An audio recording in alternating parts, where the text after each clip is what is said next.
Baltazar Fedalizo. I was born here in the U.S., Staten Island, New York, on a military base. Both my parents, my father's Filipino and my mother's American Indian, right off the reservation in Chiricahua. You're half Asian. Half Asian, yeah, I'm half Asian. And I was raised in San Pedro, and then I moved to the 37th district on 39th and Arlington. I lived there, and I just noticed that it was just terrible, terrible. Going from San Pedro, growing up around a lot of. I live around there, Harbor City. Yeah, okay. Well, you know that Isn't it pretty good there? Yeah, well, remember, it's the Korean influence. Because I was there in 1980 when all the Koreans came. So my hyung, Daesung Yoon, I used to eat hot dogs and top ramen. I used to drink the corn water with him. I used to help him plant the kimchi. I used to help him lay out the seaweed, right? His restaurant was Samhakdo over in Torrance and Carson and Western, right there. So, we played football together. We went to Long Beach State together when I came back from West Point. So, I think it's the mix of cultures that made San Pedro what it is. But when I come to where I live now in the... When did you come? Excuse me? When did you come to 37th District? Oh, I've been here for like 4 years. 4 years. 4 years. And what really upset me was, having traveled a little around the world, one of my customers was the LA Football Club. We got the Coliseum, LA Football Club, the soccer team. The soccer team, right?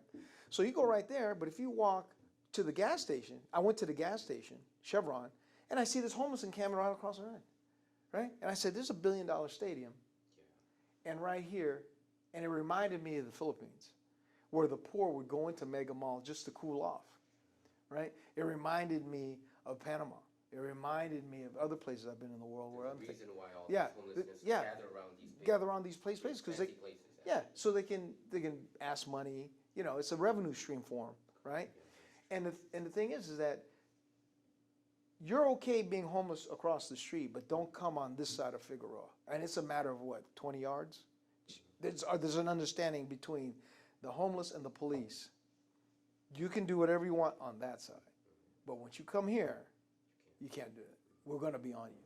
So, and that upset me. And I thought, this is you have the Coliseum, you have USC, you have the football club, you have the Wilshire District, you have it's a big attraction. Yet all this money's coming in here. Where's it going? Where's it going? Right? Intercontinental Hotel was one of my customers. The Korean guy, the one that owns. Oh, you mean the Hanjin? Hanjin, the ones that own Hanjin, right? I know all your stuff. Yeah, and because they're my clients, so I had to know him, right? And he's the tallest building in all of LA, LA County. That's the tallest building, right? And you go there, but you go one block down, one block up, at the parking lot, Skid Row. I mean, literal Skid Row, right? So it's an understanding between the homeless and right at the end of Bixby, right on the freeway, right? Is our understanding. There's an understanding among their community. Among the community. Don't cross this, and you'll be fine. You cross this, there's going to be a problem. I'll give you my other show of proof. Is that when the Chinese kid, he got killed for his laptop, right? Remember that? Yeah. One day, they caught that guy. One day. It just took One day. One day. How do you, because there's an understanding.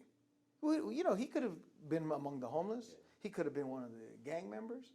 But one day there was an understanding. You guys can, with the police and the communities, you can do whatever you want over there.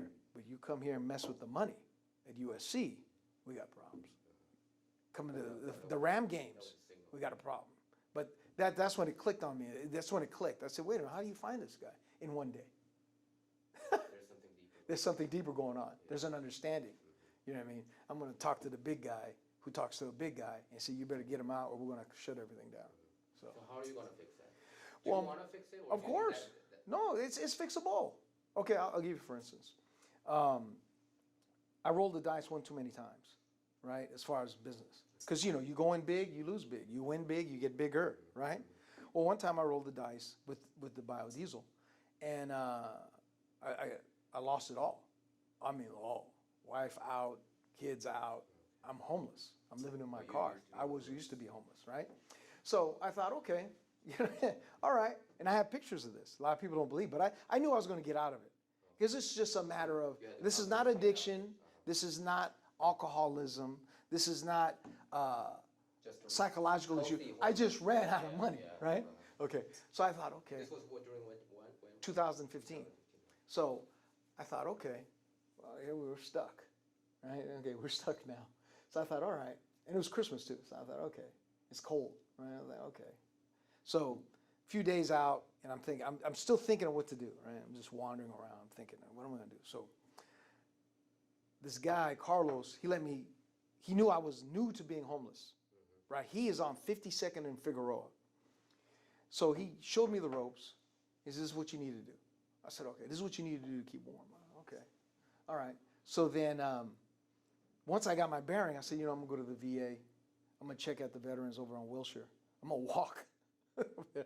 And I got an opportunity to, shave, shower, get myself in order. Are you a veteran? Yes, I was an Army veteran, and then I was a Navy veteran. Oh. I was an officer. So what ended up happening was once I got my bearing, then I said, okay, now this is what I'm going to do. This is how I'm going to do So it. you can get those kind of help, right? Yeah, I can find it. Yeah. Well, even if I didn't have the VA, all I needed was a bar of soap and a hose to get near some water, so I can take a shower every day, and then regenerate and say, okay, this is what we're going to do. I got an idea, right? Because the services are out there. Whether or not they're willing to provide the services, go out of their way to go find Mike, is the question. The funding's there, the personnel's there, the subject matter expertise is there, the target's there. So what's? Actually, one of my colleagues who got laid off last year, he said there's many revenue streams that he could find from all these social. Oh yeah, buku. It's there. But do you number one, mentally you can't be so depressed. If you're depressed or you're drugged out. Or drugged out, or alcohol, or just. But it's really, I think it's depression, because those 5 to 14 days, I was depressed. I was just laying on the sidewalk doing this. Like, okay, yeah.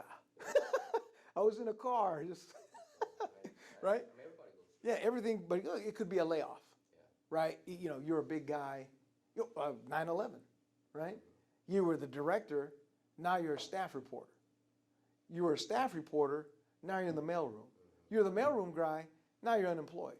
So it was a big bump down, right? So I thought, okay, well, I can get past this, not a problem. So I started thinking, and then I started getting my mojo, and I came up again.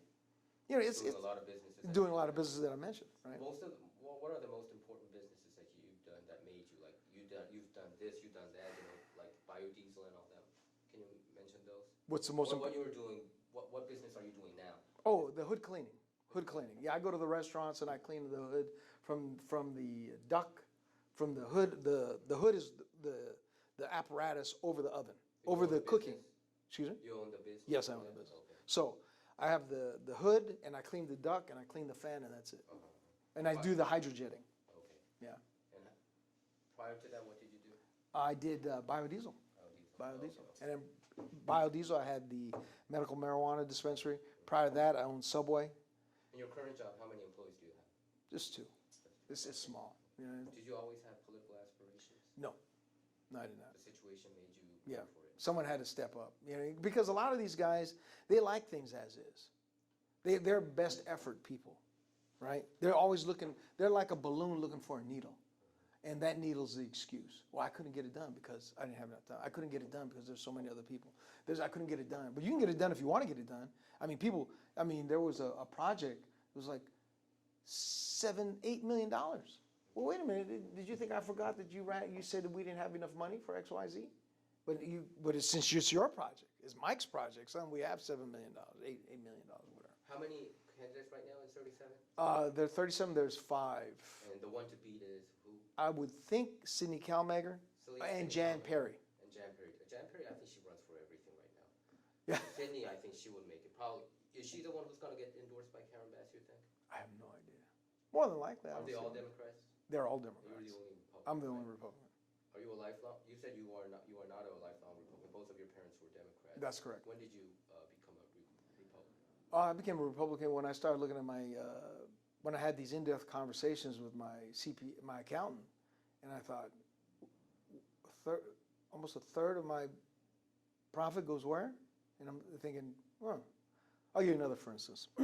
When I had my Subway in San You Pedro. owned the Subway store? Yeah, I own two. I was franchisee of the year in 2002. And my biodiesel, I was the Latin Business Leader of the Year Award 2010. And then I was nominated for the Nobel Peace Prize in 2017. And that's because I was hiring guys that were just unemployable, and I made them employable, and I gave them a skill. And those are all on your website, right? That's correct. Oh, did you? Oh, you went to baltazarbiz.com? Okay. I mean, yeah, Euro campaign. Yeah, campaign one. So you operated a Subway back in the day. That's correct.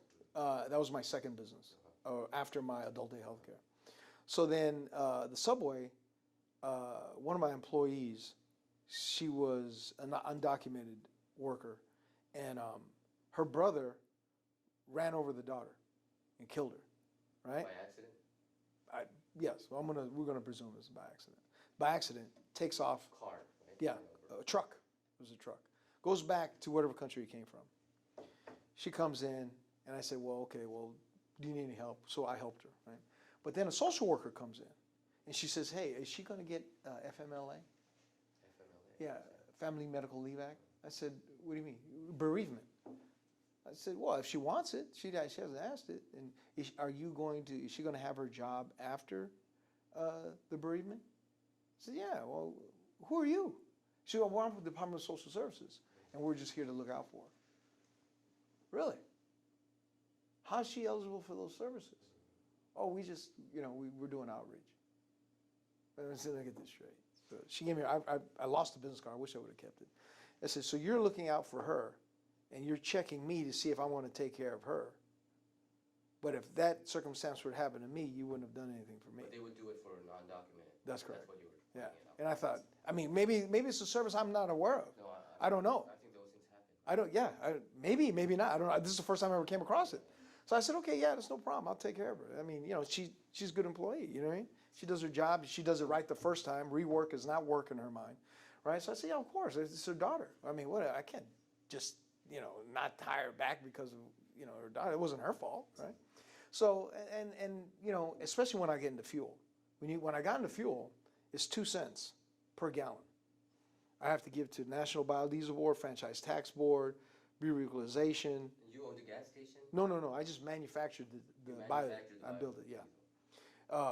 Department of Waste and Measures, Public Works, National Biodiesel Board, Department of Waste and Measures. That's 7 agencies that don't do anything for me.